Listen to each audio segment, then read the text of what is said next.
What if the real monster wasn't the monster at all? And what if the true villain had a human face? Today we're peeling back the stitches on one of the most misunderstood figures in horror history, Frankenstein's monster. Not the green, grunting brute you've seen in old movies, but the real creature Mary Shelley wrote about.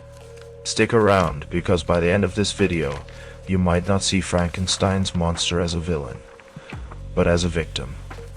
Alright, let's jump right into the messy, tragic world that gave birth to one of the most famous monsters of all time. First, big mythbuster here. Frankenstein isn't the name of the monster. It's the name of the scientist Victor Frankenstein, the guy who played God and brought a creature to life. The creature? He doesn't even have a real name in the original book. Mary Shelley just calls him the creature, the wretch, or sometimes the demon. Which already tells you a lot about how everybody saw him. Now the story goes like this.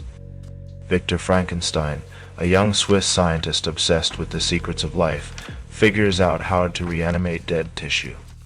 He cobbles together pieces of corpses. He brings this patchwork body to life. But the second the creature opens its eyes, Victor is horrified. Instead of taking responsibility, Victor runs away, like a terrified kid, leaving the creature to fend for itself. Imagine that for a second. You wake up. You're alone. You have no idea who you are or what you're supposed to do.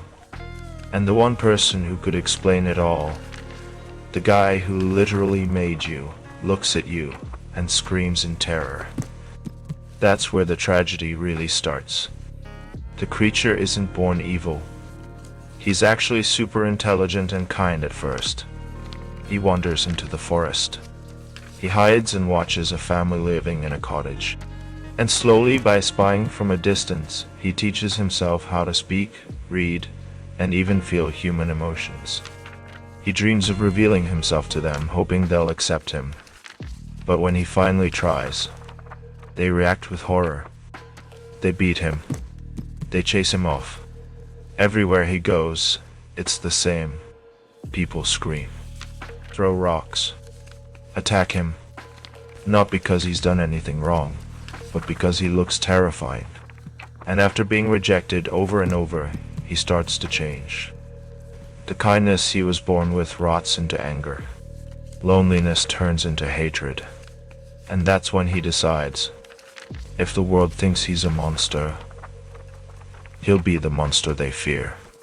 But here's the heartbreaking part. The creature doesn't really want revenge. He wants companionship.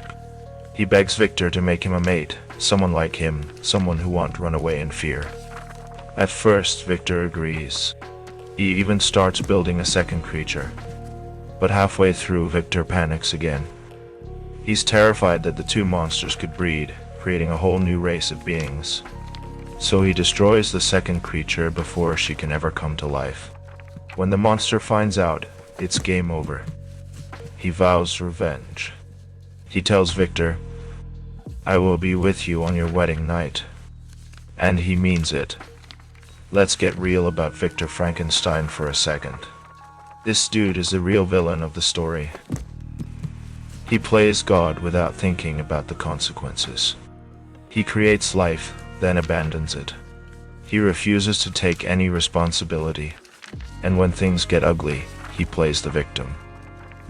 Victor's whole downfall is a giant, messy metaphor for unchecked ambition. Mary Shelley wrote Frankenstein when she was only 18 years old, and she packed it full of deep, hard-hitting themes. What happens when humans mess with nature? Can we really control the things we create? Who's the real monster, the one who looks scary or the one who acts selfishly? And think about when she wrote it, the early 1800s. Science was exploding. Electricity was being discovered. People were starting to imagine crazy things, like reanimating the dead with electric currents.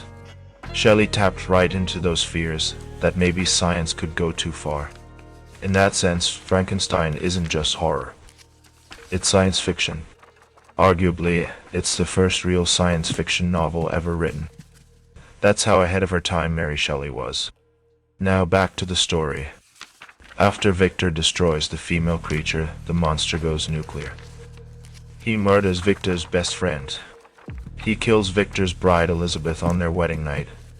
He basically destroys everything Victor loves. And yet, he's still not happy. Revenge doesn't fill the hole inside him.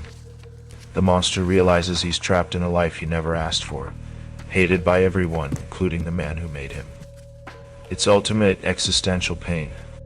In the final moments of the book, Victor dies, exhausted, broken, and chasing the monster across the icy Arctic.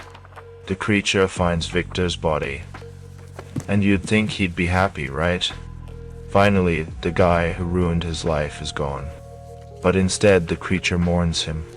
He weeps over Victor's body, because deep down, no matter what happened, Victor was his creator, his only connection to the world.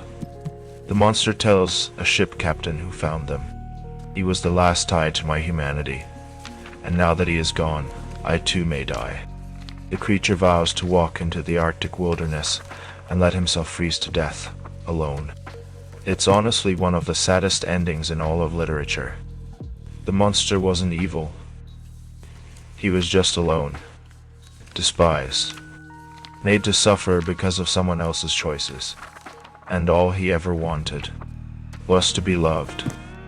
So next time you hear the word Frankenstein, remember, Frankenstein was the scientist, not the monster. The monster wasn't born evil, humans made him that way. The real horror isn't the creature, it's what happens when people create life, then abandon it. Mary Shelley's story is powerful because it taps into something real. The fear of being unwanted, the heartbreak of rejection, and the terrible consequences of neglecting the things and the people we bring into the world. Frankenstein's monster is one of the most tragic characters ever written. And maybe the biggest lesson here is, the real monsters don't always have bolts in their necks or green skin. Sometimes they look exactly like us. If you're ready to uncover even more chilling truths about legendary monsters, hit that next video before it disappears into the dark.